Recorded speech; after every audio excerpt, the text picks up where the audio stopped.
আসসালামু আলাইকুম। বিদেশে আসার ব্যাপারে কিছু পরামর্শ দিচ্ছি আমি। যারা বিদেশে আসতে চাচ্ছেন তারা অনেক ভেবে চিন্তে আসেন। বিদেশের অবস্থা যে খুব ভালো তা না। এই যে আমি পরশুদিন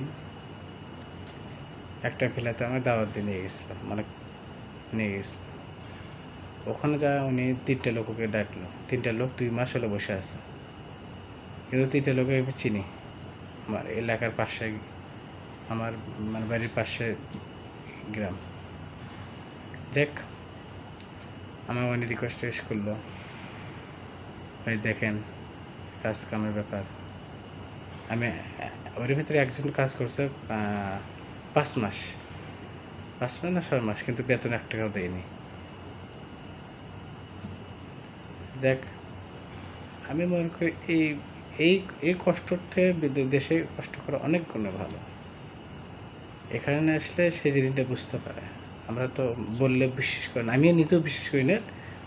ফলস কথা বলতেছি বিদেশে যাব, কিন্তু বিদেশে আসার পর বোঝা যায় আসলে বিদেশটা কী জিনিস। যাক, বিদেশে যারা আসবেন ভেবে চিন্তে আসবেন।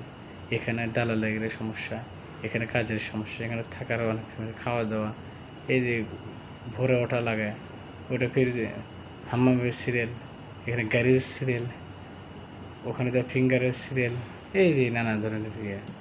যাক, যাই আসবেন আকামার টেনশন। হ্যাঁ, যাদের আকামারি তারা আর টেনশন। যারা কোম্পানি ভিসা আছে তাদের কাজ পছন্দ হয় না, বেতন কম দেয়, নানান টর্চরিং, এই ইত্যাদি ইত্যাদি। যাই আসবেন ভেবে চিন্তে আসবেন।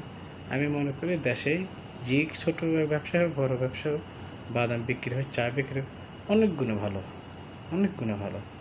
বাকিটা আপনাদের ইচ্ছে। আসসালামু আলাইকুম।